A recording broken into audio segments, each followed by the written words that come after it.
3, 2, 1. Right. And then we just wait a couple of seconds. If you look on the side, you will be able to see anyone's comments. So, and anybody who's potentially joining. I was trying to not to disturb the phone because it's just on the phones it tends to be slightly funny to operate. So I don't know if you could do me a favor and monitor the chat. I can monitor it. Cool. Hold on. Next question. How are you doing? Doing okay, actually. So hold on. There seems to be a slight delay on It's the so phone. funny. Yeah, it's so funny because in the new world you got to set yourself up. But do you know the Eddie Izzard joke about makeup for men? No, tell me. Do you know Eddie Izzard, the comedian, who's Yeah, he has this sketch where she. he's saying that in future men should wear a makeup, and it was funny until it wasn't, until you're in Zoom world and So, are you considering wearing a little bit of foundation for your next meeting online? what do you Just mean to I'm make considering? sure. Have you not noticed the difference? Oh, sorry. Yes, I have. You look amazing, flawless and poreless. Sorry, Yes, thank you. Alex. Thank you. Yeah. So, listen, we're gonna kick off because otherwise we'll be talking about Eddie Izzard and everything else. So, first of all, introduce yourself a little bit because that's always that people know who you're talking to. Most people know who I am. Potentially, they might be bored of my face, but I don't think so. So, give us an introduction to who you are, and then we can jump right into it. Well, of course. Listen, I don't know what audience we're talking to, so I'm going to give as broad introduction as I possibly can. So, Please. I'll start with the fact that I was born in a country that no longer exists. So I'm a Soviet who arrived in the UK, who did a UK education, who's married to South African, worked for an American company, considering myself Brit. So there you go. It's a bit of a global background. But professionally, I'm in finance. I'm obsessed about fixed income, and for about 15 years I've been with PIMCO. Fortunate enough, actually, to work on their global presence when they're only showing up in London at the beginning. So that was fun across multiple areas, across private debt and in leverage loans, and looking after financial exposure in the midst of financial crisis, which was a lot of fun. And then applying everything I learned to kick off the first ESG platform, which brings me to today as a CEO and founder of GOALSFIRST, which is an asset management firm focusing on fixed income. We're based in the UK, and redefining performances, risk, return, and impact, looking to mobilize finance for change in a scalable and liquid way. I love that. That is a very broad yet succinct introduction. And just to add some background to anyone who's listening, just to basically say, oh, we've got a hello here from Ghana. This is just so you know. And I don't know Yes, who hello this is, from so I'm Ghana. sorry. We've got another Hylian. I'm not sure who you are. You know how it works. Sometimes you don't, it just says LinkedIn user. But just to add a little bit of background as to why we're even having this discussion is basically,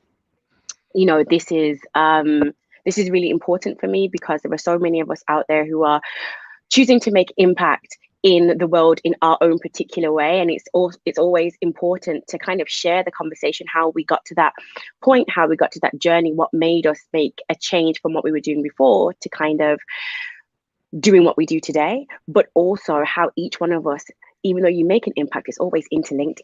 This is not something you do to change the world. You don't do it by yourself, but you do it in tandem with so many other people. And that's one of the reasons why really I'm so happy and honored to have you on, Alex, because your view is, I mean, just speaking to you before was enlightening, refreshing, and I also learned so much more. So in that context, I mean, our headline is helping others to self-actualize in the context through the lens of finance. But do you want to kind of tell us a little bit as to how you got there to this point of self-actualization? And hi, Thesna from South Africa. Oh yeah, of course. it's funny. I do believe that we're all on a journey of self-actualization. I think you're right, and you've shame you've with this introduction. I think there's about five different threads I can pull on. One in particular, you said something that I immediately wanted to jump on was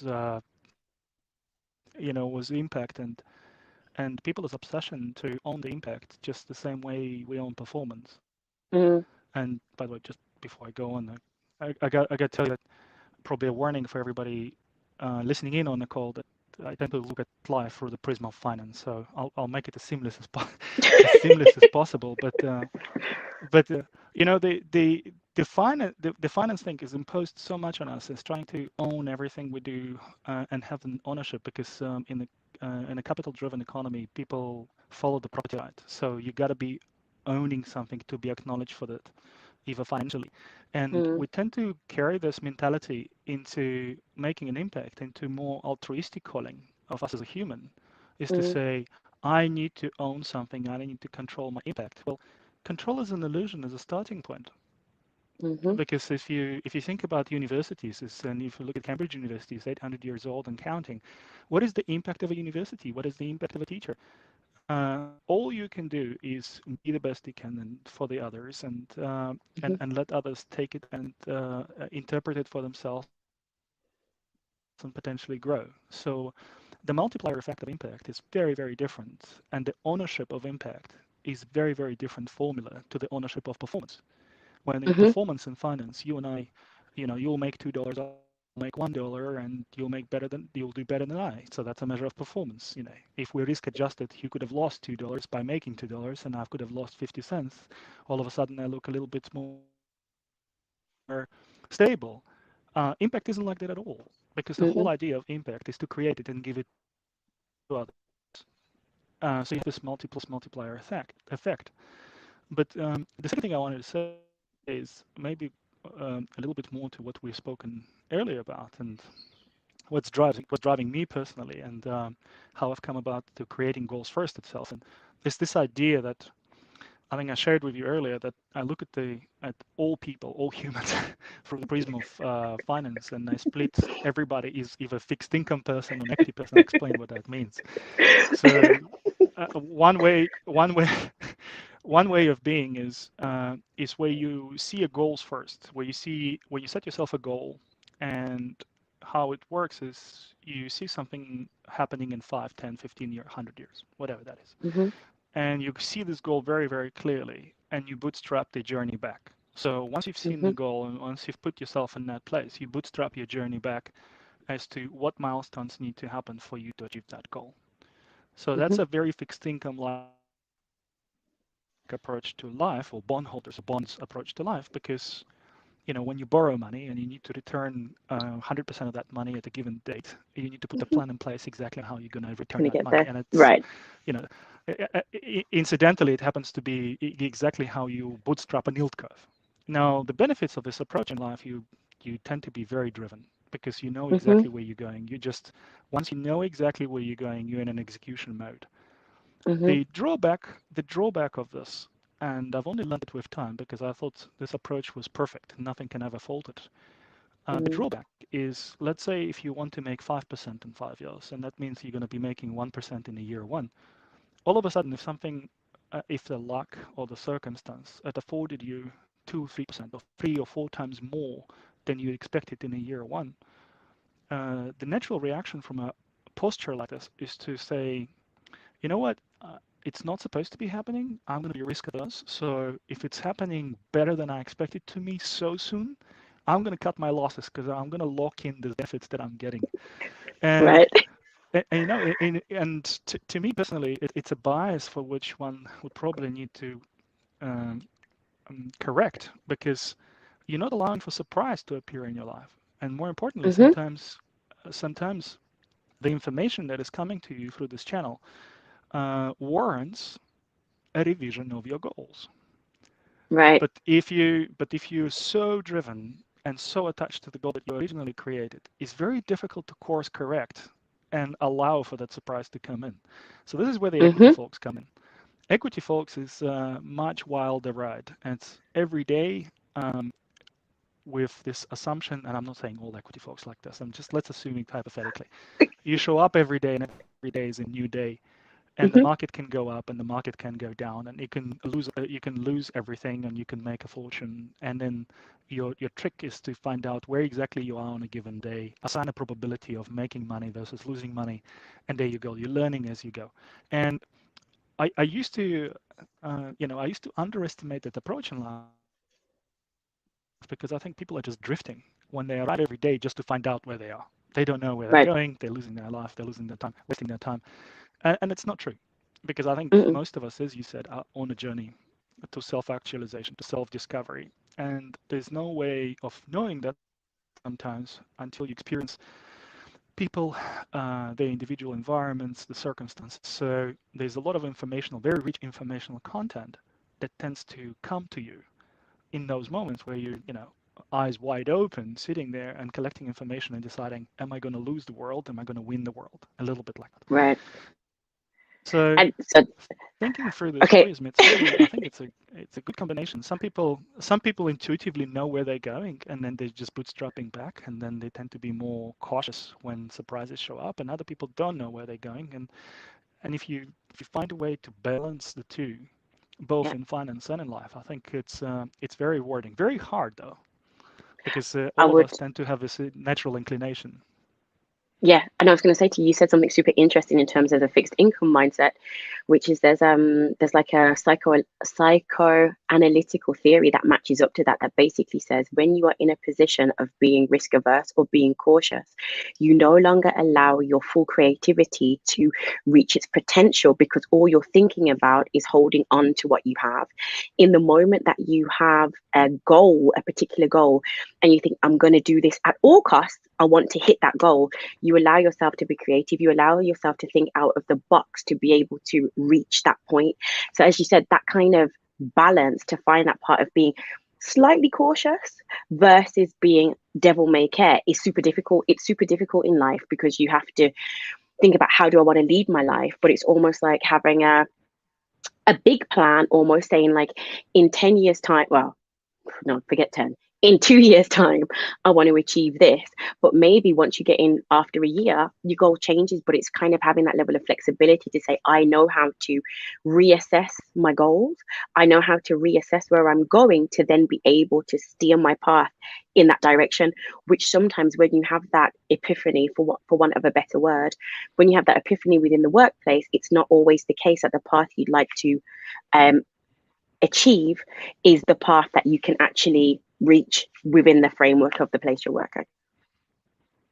No, listen, I agree, and there's something very interesting in what you said at the very beginning, and it's always flew as a sentence, which is, I want to achieve it at any cost. Now, I agree Hmm. with everything you said. I have to warn everybody listening, based on my personal experience, that when you have a goal and then you have this, you're driven, okay, you committed and you're executing, and then you go, I want to achieve it at any cost. Now, be very cautious about exactly what Hmm. you say, because those things they tend to come to life.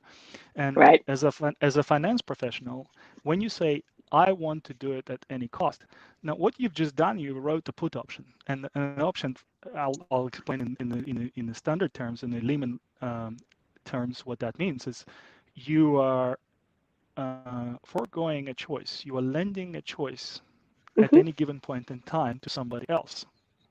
Right. So when you say, I will do it at any cost, what's very interesting, very subtly, what you're doing is you allowing somebody to determine the cost for you later.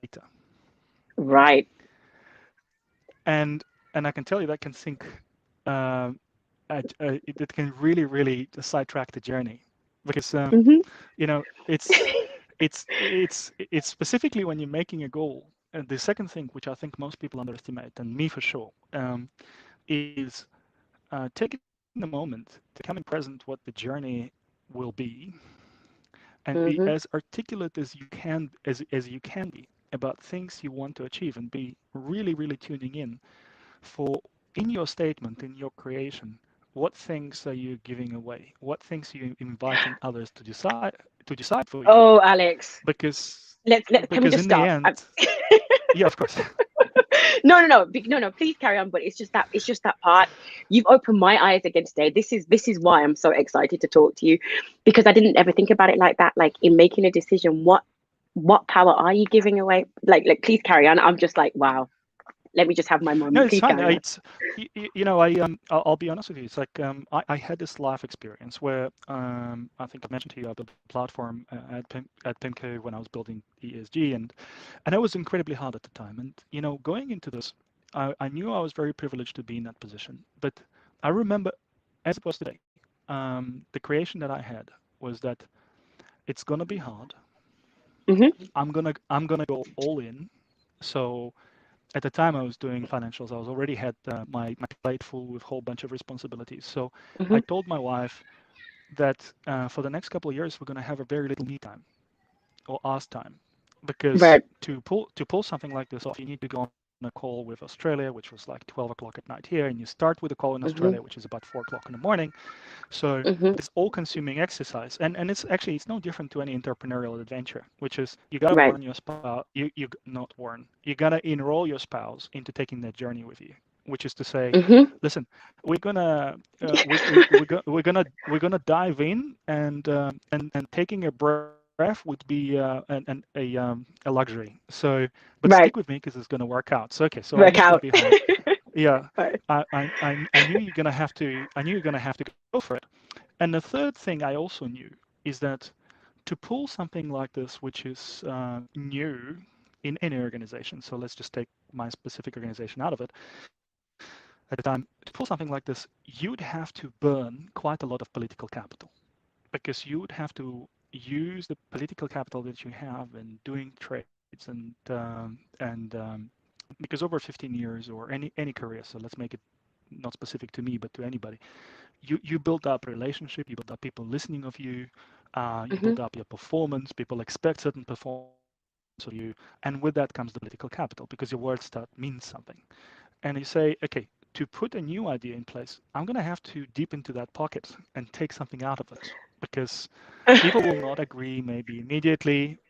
Mm-hmm. Sometimes you would have to ruffle feathers, and sometimes you'd have to knock again on a door when people told you to not come back anymore on the topic, and you're gonna have to do it 7 or 8 times. And Mm-hmm. trust me, that's an eye-opening experience when people told you no, and you come back seventh time, and there is a cost to it, right? So that Right. was my creation, which was I want to build something big. It's gonna be hard. Uh, Mm-hmm. I'm going to commit all I have to it, and I'm going to burn the political capital. Well, so far so good, because there's a silent assumption there, right? So there's a silent Mm-hmm. assumption that you're going to be rewarded for it, but it wasn't explicitly Right. in my creation. So in the end, it grew. I definitely have barely seen my family for 2 years. I've burned a hell of a lot of my political capital, Thank you for telling me that in advance. and you know, and what I got is what I got in the end. But the trick is, you know, you can become upset about the particular result that it may be not to your liking how you envisaged it. But the question is, Mm-hmm. have you articulated it? I can't really complain. I think I got exactly what I articulated, which is it's going to be hard. I'm not going to see my family. And I'm going to burn the political capital. And guess what? I did it to perfection. And the platform group, I just forgot to ask for acknowledgement and how exactly I'm going to I just Right. forgot to ask how exactly am I going to empower myself to continue going and building it further. So when you say it's a sort of long prelude, but when you say the cost at any cost, it's those silent things that you don't say, that you Mm. put out, that have a real value, and they have a real financial value. They have energy to them, Mm-hmm. and they will materialize. They'll materialize because you've just outsourced a sometimes vital decision needed for your journey to somebody else, and you don't even know who you outsource it to. Right. Right. And that, on the one hand, is scary if you're a person like me who is partially a control freak, thinking about the unknown element. But at the same time, it's it's going to be rewarding because, as you said so many things, like, first of all, articulating clearly what it is that you want. Sometimes you don't even think about articulating it because you're so busy on working during the day to day, but it's being clear as to where you want to get to. I loved your point about enrolling your spouse. That is so valid and so vital. But deeper than that, it's also that concept about thinking, how does this whole picture work together? And there's an element that you just can't control. So in all the things you've done, as you said, there's things you've not asked for, there's things that you've asked for and you've got, there's things that you've not asked for. Have they been good? Has it been worth it in the sum total? The Yeah, things well, that you've exactly. Well, it's a funny one because and that's precisely it. Sometimes because we are on a journey, and I'll go back to the topic of our conversation, which is self-actualization. A lot of these things are really, and again, I can only say it in the retrospect. I don't think when you're in the moment, and especially when when you're gasping for breath, sometimes whether because it's Mm-hmm, financial reasons or emotional reasons or health reasons or stress reasons, doesn't matter what it is, you really can't think clearly. So the moments which the moments in time when you do have an opportunity to sit down and reflect, and those things come back to you, they particularly, I cherish them a lot. And so, you know, you realize that yes, okay, you had a goal, yes, okay, you're driving, but what you're not allowing is you're not allowing for input of others to show up. So one particular one particular thing that I've become present to maybe recently is, in achieving your goal, you need to be, for example, you need to appear to enroll others more specifically. You need to appear self-contained at all times, because if you show confidence, if you're mm-hmm, driven, if you mm-hmm. show professionalism, people will follow you. And there is a Right. false assumption in there that you must be um, you must be appear self um, sufficient and controlled at all times. Now that's fine. There's no issue with that. The issue, however, comes when people do reach out for help, to give you help rather, and people do show up in your life to say, okay, well, let me show you what else is possible, and let me open up a little bit your spectrum, and let me help. This idea that you need to convince people that you're okay at any given point in time, because you remember you're still Mm-hmm, enrolling and you're still on your journey and you're still self mm-hmm.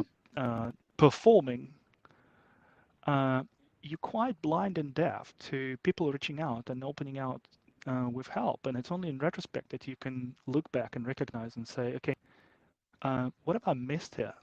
I've missed Mm-hmm. here to 10x my own brand. I've missed here to 10x my own personal enterprise, Right. simply because I haven't allowed this exogenous external input for people to Mm-hmm. show up.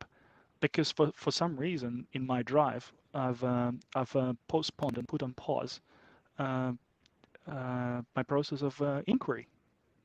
I've stopped asking questions. I've stopped Right. being curious because I seemingly knew where I was going. And it's this curiosity aspect, which is this ability. In the end, I realized that the most important thing for myself, I don't know if it resonates to others, but for myself, I think the most important thing, uh, it's not curiosity, it's not drive, it's not um, in performance. It's ability to ask the right question. It's Mm-hmm. finding what this question is. And Right. sometimes when you ask the question and you ask a question to yourself, and it's like, well, who the hell are you asking? Because you are perfectly fine to respond to that question. So in any Right. interaction with somebody, I try to get to the point is, what is the question that you would ask that person that they can help you with? What is the question you would ask yourself to allow for that input to actually land? So the ability to Right. ask questions is to always this critical ability to course correct. Yeah. And a very good friend of mine always said to me, when you're reaching out to speak to somebody, and I haven't been good at this, by the way. And she said, make sure by the end of the conversation, if they offer to help you, make sure you know how you want to be helped. Because that's also a point, you get offers, let me know how I can help. And you sit there and you think, uh, I don't know. And sometimes it's that part of taking a moment to think, well, let me say, before I speak to Alex, he might be able to help me with X, Y, and Z. Putting that extra bit of time also helps open up the door, because I might say to you, Alex, can you help me with this? And you say, well, Leanne, I could, but the question you're asking me potentially doesn't make that much sense, because have you thought of these 3 steps beforehand, which then opens a conversation, and as you said, the possibilities potentially to multiply your business how many fold, just by asking, to your point, the right question, but also being prepared to ask a question and putting in the time to ask the question. Because ultimately, when you have a conversation or when you reach out to somebody, even if you don't directly say it, the implication is, I would like your help in some way, I value your opinion in some context. Make it useful for both people. But it's not always easy, because going back to your original point, especially when you're on this journey, all those things matter: professionalism, confidence, all those things. So you're not always prepared to show that you need help, because you think to yourself, okay, I'm already asking you to see me in a different light, I'm already asking so much of you. If I ask for help, what am I giving up? Do I seem as put together as I should be? And I think that's like another point for me that resonates with me personally. It's um getting out of my own head and getting out of that space of questioning whether my question for help is valid, whether I should be asking for help. Because until we ask for help, we also limit our own possibilities to self-actualize. Now that's an interesting one, because there's 2 things I wanted to cover. So listening to you Tell speaking me. from the beginning, it's the point of diversity. This is where diversity comes in. And when I speak about diversity, I'm talking about, I define diversity as a cognitive diversity, and it can show up in multiple forms, because we're restricted in the natures of sex, in the natures of race, in the nature of upbringing, in the nature of geographical Hmm. location. But ultimately, what's interesting is to invite the cognitive diversity. And I had this aha moment where, when I left my previous place of employment, and I set up GOALSFIRST. And as an entrepreneur, you own all parts of the business. So you no longer just have a luxury, actually, to just look at screen and decide which bond is going to go up and which bond is going to go down, which I thought was a really hard exercise. But there's nothing compared to the merits of, if you start thinking about growing a business, if you start understanding how to communicate your business, if you start building a brand, Hmm. Hmm. how do you become universally understood and relevant to the Hmm. end client, who the end client is in the first place. It's just like this mind-boggling exercise, because Yeah. in the financial industry, everything is so oiled and leveraged to the processes are leveraged where everybody knows exactly their place, that we as finance folks tend to often forget who the end client is, because we think our end client maybe is a consultant or a private Hmm. bank or a pension fund, but they're not the end clients. The end client No. is the end investor, the saver, the investor themselves. And then Hmm. what was refreshing in the entrepreneurial journey is because you're no longer relying on a brand with 50 years of gestation. You're relying on yourself. You are your brand. Okay, Right. Right. so then the only relevance that you can give to client is to think, what are the end client needs and what it is that you can offer. So I'm digressing slightly. And in that journey, it was funny. I was working with a team that helped us create our brand, our GOALSFIRST brand, and it was a diverse group of people. And I said, like, how do you guys think about diversity with creatives? And they look at me as if I was from another planet, right? Because in asset management, you have portfolio managers who all look alike, who we all read the Botsy book on fixed income. We all use the same arguments of relative value. We all to survive, we all need to be A-type personalities to be the loudest voice in the room to make out to Hmm. promote it. And then somebody goes like, "Hey, let's have some diversity," and we're like, "Yeah, we really need diversity," and then we just get back to doing the same thing that we've done before. And you Right. go into, and you go into creative worlds, and here is the guys and girls who putting together, first of all, extremely diverse culturally and ethnically and in any each way. And you say, like, how do you guys think about diversity? And they look at you as if you came from another planet. Because in marketing and in brand creation, if you don't have a diversity of thought where everybody contributes to the same pot, you don't have a product. It's for them, it's built in into the business so much that it's almost like this fish exercise. Fish saying to another fish is like, "I'd like to see the ocean," And it's like, well, what do you think that is? And he goes, then it's just water. So it's the same with the, with the creatives. It's just the diversity, the true cognitive diversity is so built in and weaved into the process that it's just complete blind spot. And you say like, what do you think of diversity? And at the same time, it's a complete blind spot for financial industry because there's very difficult to achieve a diversity of thought. This groupthink is one of the Hmm. major tendencies because it's very authoritative, it's very ownership driven, it's how you're Hmm. remunerated, it's how you incentivized. And when people say, okay, well, we need some of that diversity, well, But what does that even mean? yeah, well, exciting thing is just open up and look into creative world and borrow some of that, and then look into technology world. And if you start looking at technology, then these guys have the processes, the words that I've learned in this new journey. They think about every process and how to build a company. They even have words for this, like ideation. It's the process of ideas. Now, if I said ideation in finance, I mean, I would probably be laughed at for about 2 weeks straight because it's what you're supposed to do. You're supposed to be sitting there and coming up with ideas. But in technology, there is an ideation process. There's a gestation process. There's a monetization process, which is a very Hmm. specific task. How you make this into money, which simply doesn't exist. So once you start collaborating like this and borrowing ideas from all over the place and really get a luxury of being unconstrained, then a lot of very interesting things show up. And I wanted to say one more thing, which you said at the end, which is something around.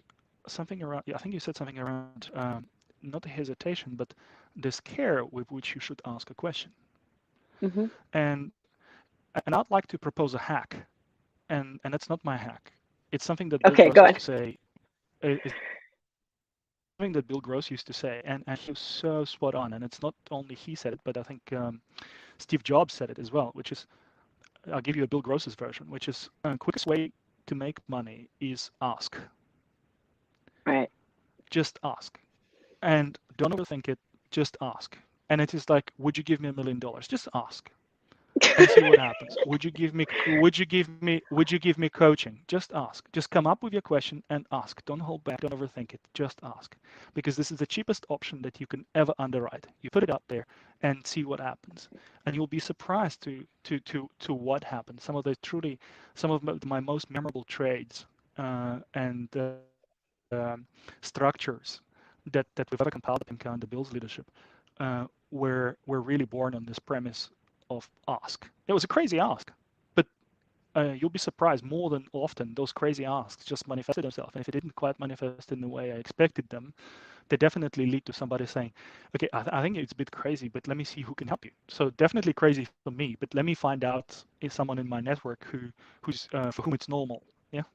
So and I think Steve Jobs has a very similar calling about asking. I just don't quite remember his exact quote, but this idea of just ask, see what happens then. Okay. So you've given me like five things I want to go back to. I don't know how I'm going to get all of these in any order. Right. But the first one I'm going to go to is your point about diversity. Now, as somebody with, especially being a portfolio manager, now you're a CEO of your own asset management firm. Here's my question to you. I get your point, what you said about, financial companies should understand that looking at creatives and whatever else that they should approach things differently. But what would really be their motivation to approach things differently when thus far they've all made so much money? Yeah, Like they have like none. just I mean, you're spot on. You're hitting the nail on the head here because that's the reason innovation exists, that the reason venture capital exists, and less so in asset mm, management. And I'm having to find out hard way. I think but it's this idea that you have a cycle, and I think about it as a flywheel for any organization. It's not necessarily a bad thing, but at the early stage of innovation, you have true inventors and really breakthrough thinking. Okay, so people come mhm, up with audacious ideas. They have courage to execute on them.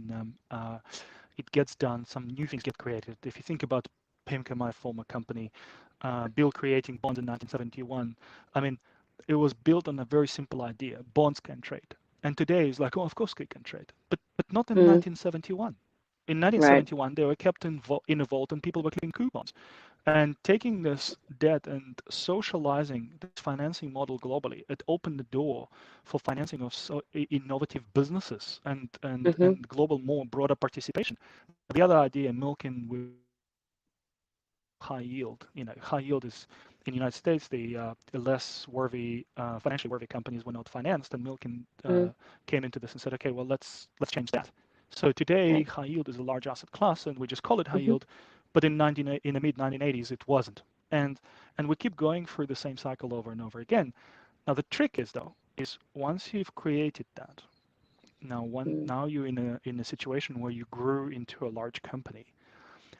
In order for that company to perform, the specialization really takes over because you now need to become really good at operations. So if you Mhm. think about the business, I'll maybe share something the way we think about this in goals first. Any performance, and it's applicable not only to business, it's applicable to an individual on a personal level, as a Mm. personal brand. It comes down to three things. Performance alpha, which is how good are you at achieving your edge in life, in Mhm. business, in anything. Second is the business alpha, which is how Right. likely others to follow you. And in Right. asset management, it's more about how likely the clients to stay with you through the drawdown, through the difficult times. That's the business Mhm. alpha. And then the third thing is operational alpha. Can you execute? Have you put yourself in Right. a position with your community, with your financial Mhm. resources, with your providers, with your suppliers, to be able to execute at a supreme level?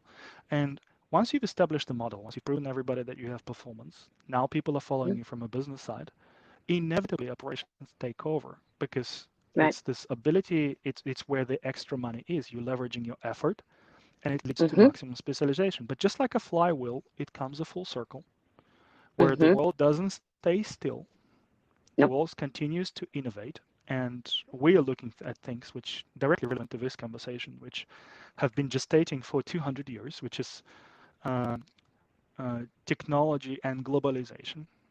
Mhm. And then now technology and globalization, technology specifically in healthcare, it leads us to living longer, so that started affecting demographics. Right. And now we've become so smart and so efficient that we're just completely destroying the planet and the generations and any Mhm. opportunity for the future generation to thrive just like we did.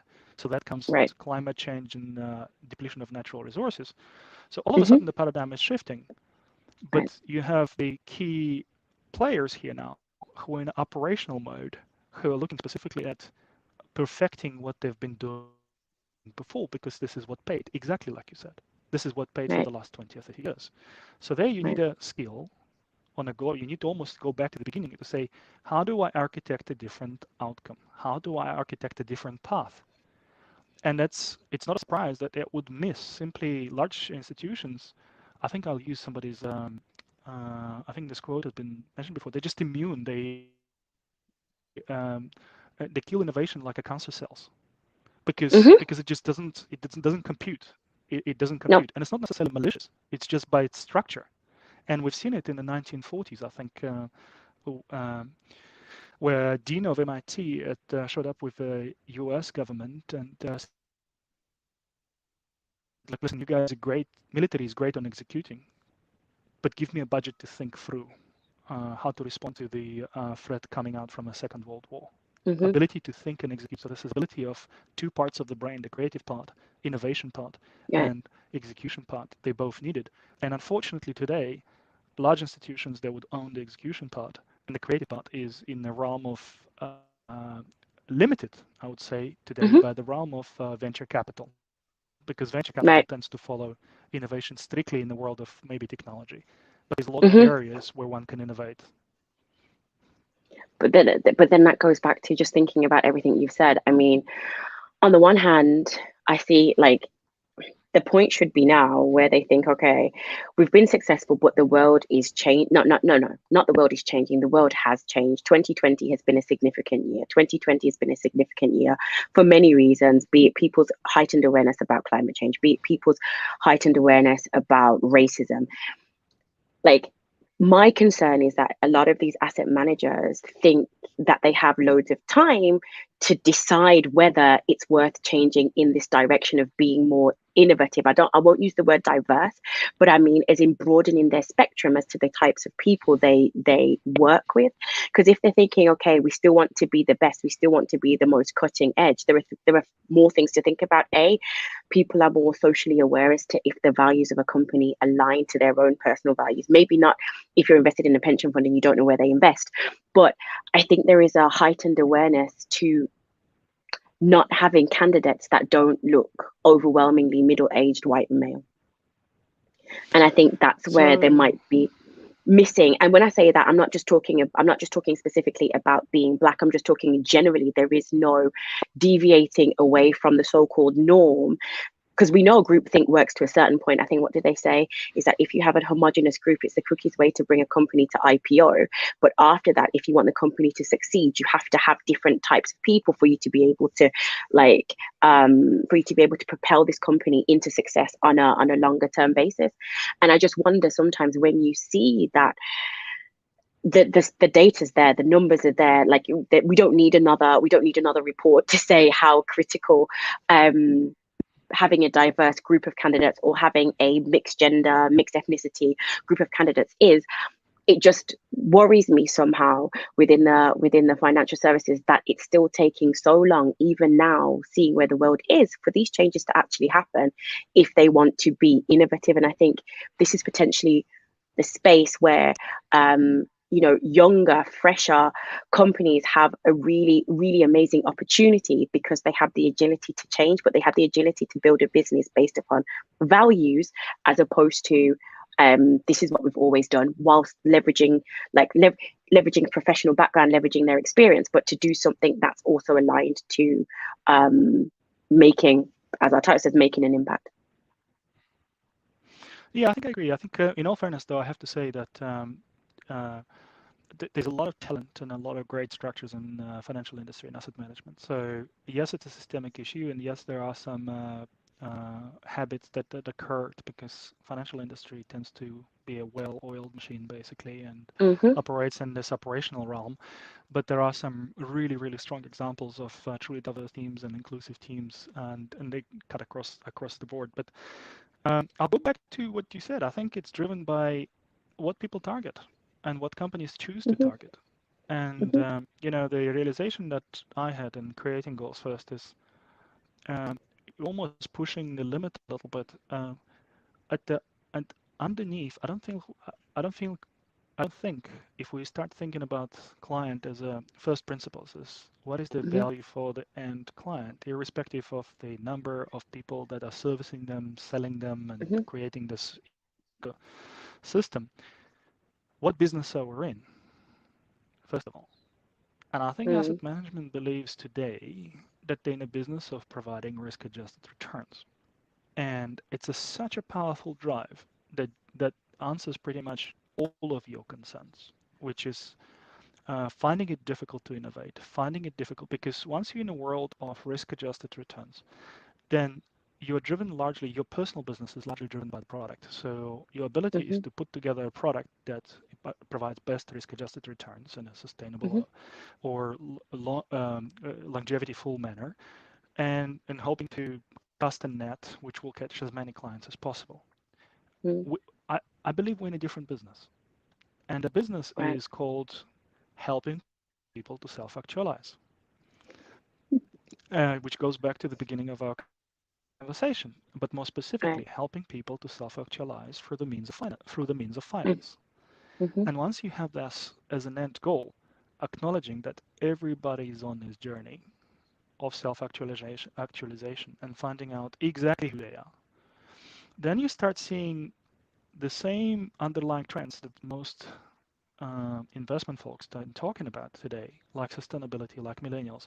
You start realizing that this call to matter or call for impact isn't reserved to millennials at all. Mm-hmm. Not at all. I've in my trips and seeing clients, I have baby boomers just as enthusiastic to leave a legacy as the millennials requiring the transparency on their assets. Because I think Jeremy Grantham said it in one of his speeches he gave, which was um, if you're focusing exclusively on risk-adjusted returns, what you're creating is a system of sociopaths. What it completely ignores is the person's natural and very powerful calling of an altruistic nature, of be of help and Mm-hmm. service to others. Right. So when we start designing financial services, it's not about. That's why, for example, when people are asking, is goals first an impact investor? I have no idea. This is not how we position ourselves. How we position Mm-hmm. ourselves, we realize that in creating this end value for a client, the one issue has been missed, and this is impact. And Roland Cohen actually is obviously with his book and talking about this, and Mark Carney published the book on values, and it's a massive Mm-hmm. movement. And and we subscribe to that. And what we're saying here is that what's been missing is uh, returns is what you get. Risk Mm-hmm. is how you get it. Right. But impact is the why.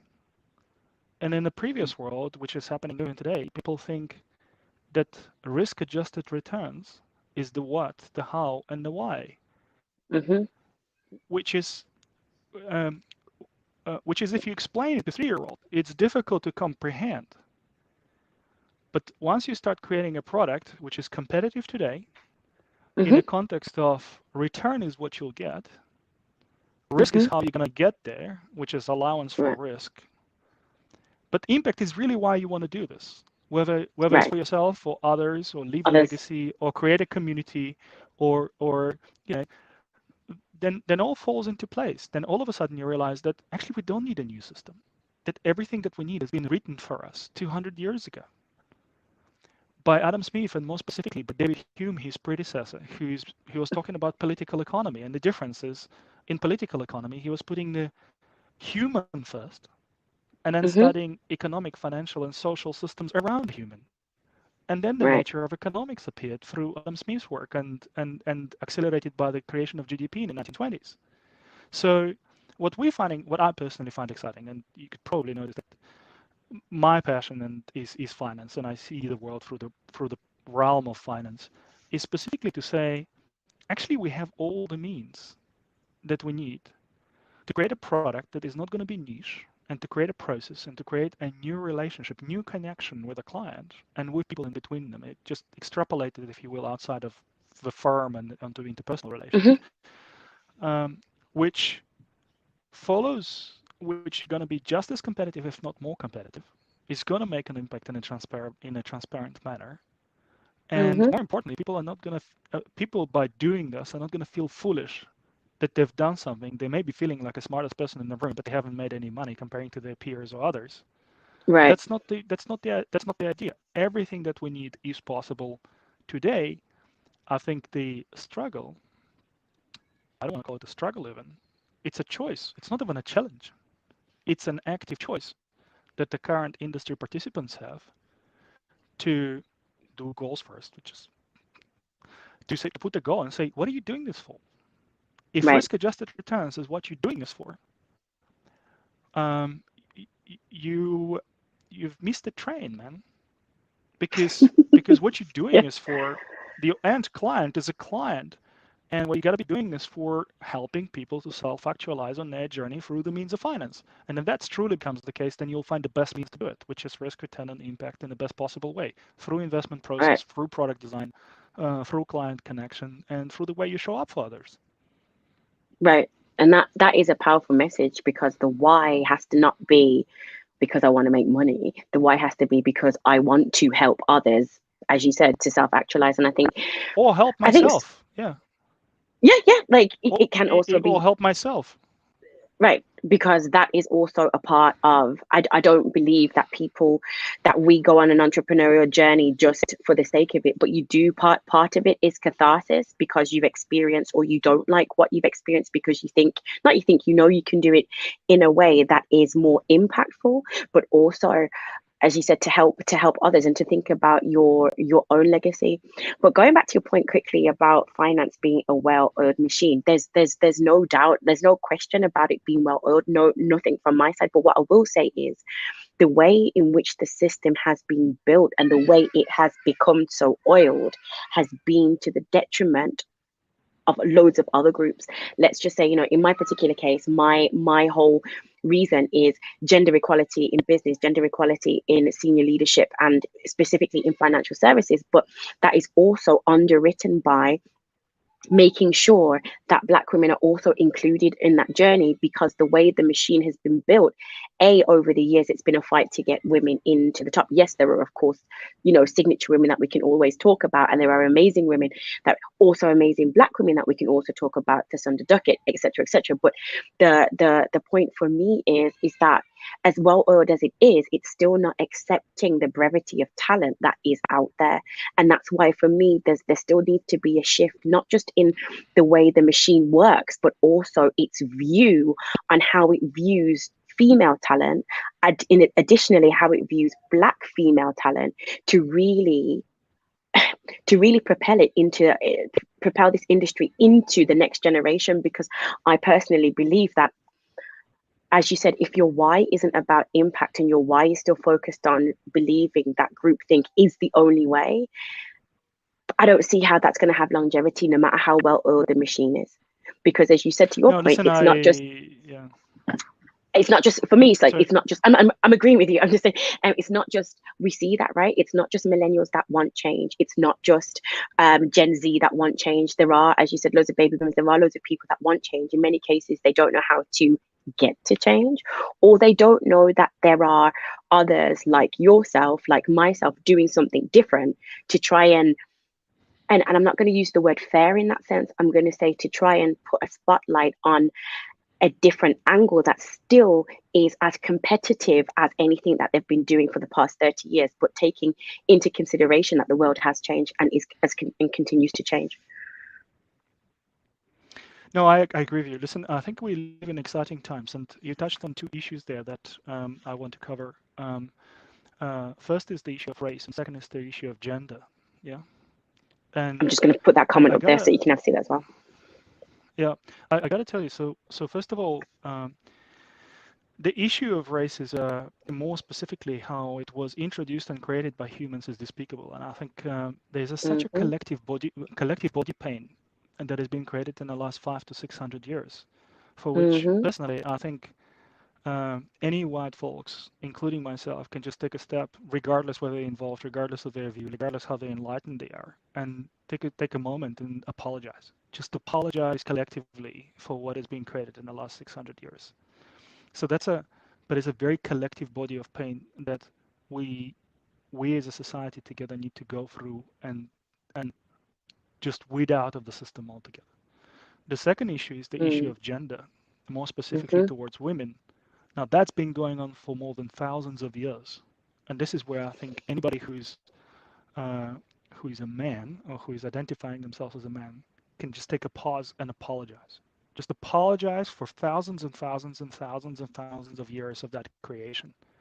Now, the good news is that I think we've, because of globalization, as just stated so much, because of the economic prosperity, because of helping people self-actualize and people having self-actualized and having been on a journey generationally now, we have a unique opportunity through technology and through our connections, because individually what you and I believed didn't matter 10 years ago. We couldn't Mm-mm. socialize it.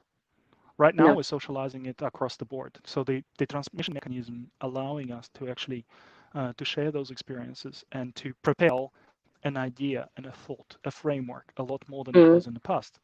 So before we, not before, as we go through changes through financial system, social system, economic system, um, I'm going to probably say something that is unpopular, and it's definitely unpopular with me, and that is we tend to, it's going back to my comment about owning impact. We tend to think that we're going to be in control and we're going to see the fruits of our labor. Guess what? What we're going to do today, We won't. we may not even live to see, and it's going to resonate and benefit other people as they come through, because the 100%. because the cycle of making an impact is far longer than a cycle of a human life. And Right. in that, yes, so we have challenges. If we take a moment today and acknowledge this collective body pain towards all of the issues that I mentioned, I want to mention two more things here. One is everybody's talking about Milton Friedman and that the statement that capital, the responsibility of companies is towards its shareholders in creating capital, and seems to be very unpopular today. But if we take a step back and really put acknowledgement at the center of what we're talking about today, imagine a man 50 or 60 years ago who looks at America, who's not economically prosperous, Mm-hmm. with a lot of people left behind, and Jack Bogle creating funds to spread out the wealth and give access to folks to financial engineering, to financial growth. At that point in time, without the foresight of social changes, of Mm-hmm. economic changes, of environmental changes, the most responsible thing the company could do is to take care of returns and spread the love, spread it around for people. So at that given point in time, it was the most responsible thing to do. So instead of saying the Mm-hmm. system is wrong, we should probably propose a thesis that the system is changing. And now Right. there's a time when we take a stock of where we are, of what that system would create, and make a new creation. It's Mm-hmm. completely within our power. And to Right. complete on this, I was when I was entering the ESG world, and it heavily has a tilt from my background of managing banks and financial corporations debt. There was a work that I was following by Group of 30, and this is a group of policy leaders at the time. It was led by marketing, and there was a quote in that report. I think it was 2015 or 16. A quote in that report that resonated very strongly, which said, "Not everything that is presently legal is necessarily right." Which is to say, it's Amen. not a call to arms, and it's call to arms and to say to people like, listen, you need to rebel. It wasn't what it was saying. What it was saying Mm-mm. is that legal system is a construct and creation of people, and more specifically of communities, and it's Mm-hmm. by its definition, by its construct, it is slow to accommodate the norms that occur in a day-to-day life. So just like race, Right. what was 500 years ago legal is just not right. And Mm-mm. unfortunately, it took 500 years to realize for that to be corrected, and we're still dealing with an aftermath of that pain body. Today. Right. Women votes, what was at the time legal, i.e., no ability to own property and no ability to vote 100 years ago. Yes, okay, it was legal, but it wasn't right. Right. And the Correct. system, the legal system, as long as we have democratic society where everybody can participate, and you have and helping people again, yet again, to self-actualize through the means of vote, finance, personal a civic right, civic duty, Mm-hmm. we have a chance. We have a chance of course correcting collectively to accommodate for what needs to be legal to be in keeping with the evolving or ever-present norms. Right. Right. But it might, as you said, it's also a redefinition, a redefining of what's meant to be the norm, because that's also the problem that we still face generally as a collective. The definitions of norm, what is the definition of diverse, to what benchmark are we being compared to, whether that's gender, whether that's race, whether that's sexual orientation. It's kind of turning that on the head and accepting almost to some extent that there is no norm, that that we are all equally as we have all equal rights to everything.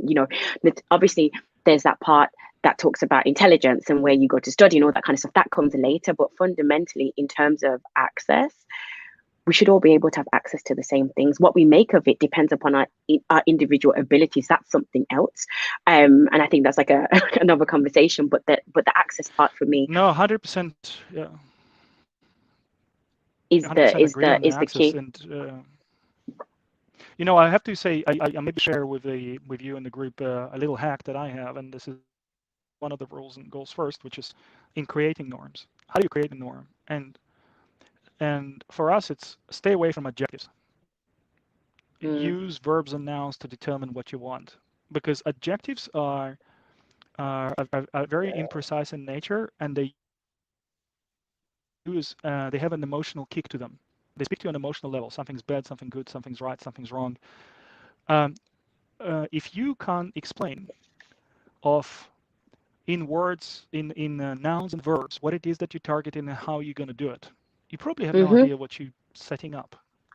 Right. So adjectives, and I'm speaking this in the commercial terms. Every time somebody's using adjectives on me, for example, I know I've been sold something because it's very quickest way to sell something. But if Mm-hmm. I tend to challenge people to explain it in nouns and verbs, what it Mm-hmm.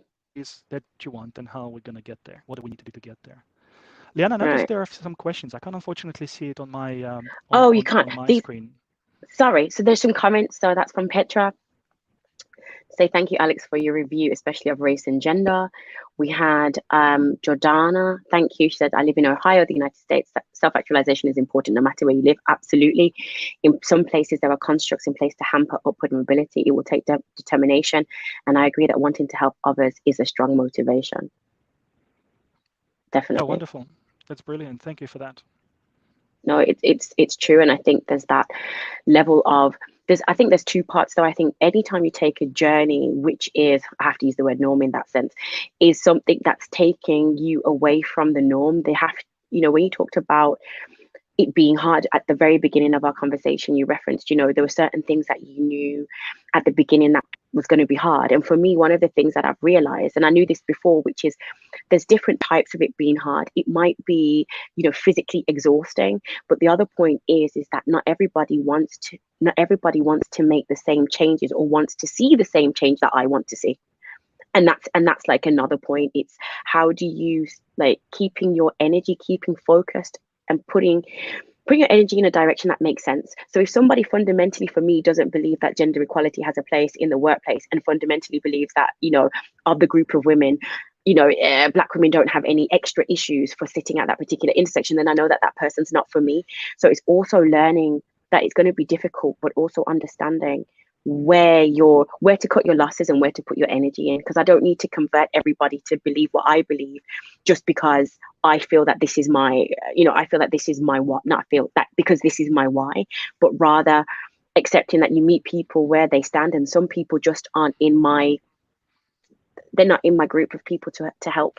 And that's. No, I 100% agree. And I have to say, the and we saw it last year through the Black Lives Matter movement, and I think this one thing that really, really strongly resonated, which is race problem is the white people problem, which is our and I would even extend it into say gender problem is the man's problem.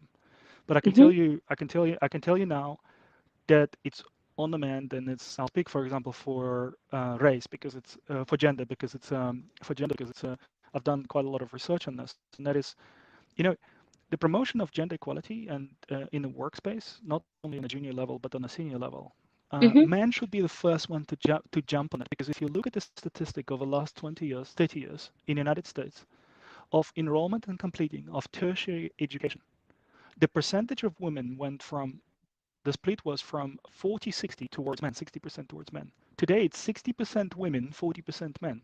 So if you are a man today in a senior position, in a junior position, with career aspiration, it is my personal solemn advice to you: promote gender diversity.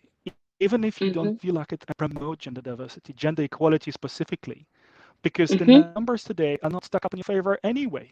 And you're going to be begging for gender equality just in about 10 years time, because Right. if we follow the numbers of up and coming force, just an absolutely mind power and experience and diversity of thought that is coming from women, more specifically in the position of power, more specifically through the tertiary education, more specifically for all the channels that we've all collectively invented. Men should Right. be advising for gender equality like there is no tomorrow, because the numbers are stuck against them. Right. Because within the next 10 years, they will be the ones that would tend to be the minority. And if they don't fight for equality today, then, this is one of the things that I will always say when it comes to gender and race, is that, what sometimes people are scared of is that, Black people are going to come for revenge, women are going to come for revenge. It's like, no, this isn't what it's about. It's about having equal access, equal opportunity. But as you said, fight for it now, because things are stacked in, things are stacked against you. It makes sense to understand so that you don't have to be in the same position. And I don't mean to be cynical, because it's a cynical view. I'll give a different, actually properly reasonable, and then not reasonable, but in rolling view, why should one do this? And it's very simple. It's in my own experience. I think you and I spoke prior to this call. The differences, for example, show up in language. You know, Hmm.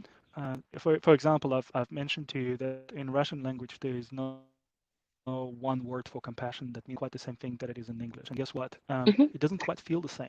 So when I came to the UK, it took me uh, a bunch of sentences to actually even explain what compassion was. I hear the background, Leanne. I don't know if it's on your side, It's on me. mine. It's me. Oh, sorry. Yeah.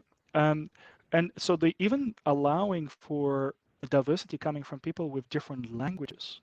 It's the diversity of thought in any collaborative process is just dramatically increased. And anybody who's been working in a diverse environment knows that, because you can look at this as a weakness, as having to re-explain yourself all the time, or you can really look at this as a if you invite participation, it could be a really good strength, a really strong strength, really big strength.